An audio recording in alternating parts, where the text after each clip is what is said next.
Assalamualaikum warahmatullahi wabarakatuh. Alhamdulillahirabbil alamin. Segala puji hanya bagi Allah Subhanahu wa taala yang telah memberikan kita nikmat iman dan Islam serta kesempatan untuk terus belajar dan memperbaiki diri.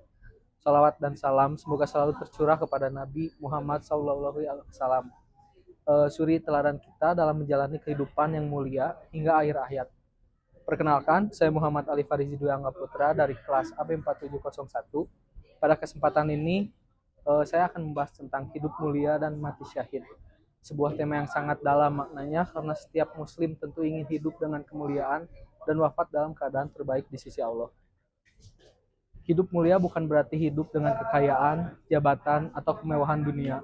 Dalam pandangan Islam, hidup mulia adalah hidup yang berpegang teguh pada iman, taat kepada Allah, dan bermanfaat bagi semua sesama.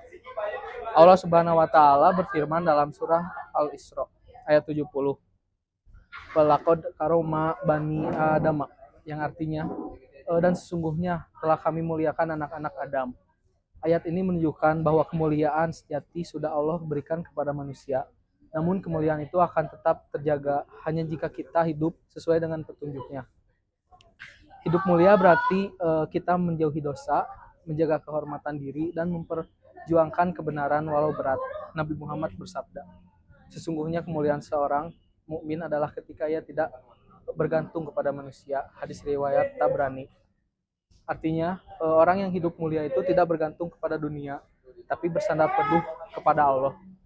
Selanjutnya, mari kita bahas tentang mati syahid. Kata syahid berasal dari kata syahida yang berarti menyaksikan atau menjadi saksi. Orang yang mati syahid disebut demikian karena ia menjadi saksi atas kebenaran iman dan pengorbanannya di jalan Allah. Allah berfirman dalam surah Ali Imran ayat 169 sampai 170. Wala tahsabana allazina qutilu fi sabilillahi amwata bal ahyaun inda rabbihim yurzaqun. Yang artinya, janganlah kamu mengira bahwa orang-orang yang gugur di jalan Allah itu mati, bahkan mereka hidup di sisi Tuhannya dan mendapat rezeki.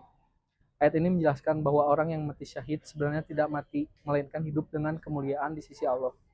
Rasulullah juga bersabda dalam hadis riwayat Muslim, tidak ada seorang pun yang mati syahid, melainkan ia ingin kembali ke dunia lalu gugur 10 kali lagi karena melihat besarnya pahala yang diberikan Allah kepadanya.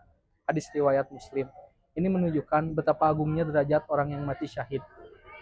Namun, perlu kita ketahui bahwa mati syahid tidak hanya bagi mereka yang gugur di medan perang. Dalam hadis riwayat Imam Muslim, Rasulullah bersabda, orang yang mati karena wabah penyakit, tenggelam, terbakar, tertimpa bangunan, atau berjuang membela agama dan kehormatan diri juga termasuk mati syahid. Hadis riwayat Muslim. Artinya, setiap perjuangan dan pengorbanan yang tulus karena Allah, meskipun dalam kondisi yang berbeda, tetap bisa menjadi jalan menuju syahid. Mati syahid bukan hanya tentang kematian yang heroik, tapi tentang niat dan keikhlasan. Jika seseorang hidup untuk Allah dan meninggal dalam ketaatan, maka ia telah memperoleh kemuliaan di dunia dan akhirat. Dari sini kita belajar bahwa hidup mulia dan mati syahid saling berkaitan. Seseorang tidak akan mati syahid kecuali ia telah hidup mulia, hidup dalam keimanan, kejujuran, dan keteguhan dalam membela kebenaran. Maka tugas kita sebagai umat Islam adalah berjuang agar hidup kita bermakna dan diridhoi oleh Allah. Sehingga ketika ajal datang, kita meninggal dalam keadaan yang terbaik. Mati dalam husnul khotimah, bahkan mungkin termasuk dalam golongan syuhada. Sahabat-sahabat sekalian, marilah kita jadikan hidup ini sebagai perjalanan menuju kemuliaan. Kita tidak tahu kapan kematian datang, tapi kita bisa memilih bagaimana kita hidup. Apakah untuk dunia atau untuk Allah.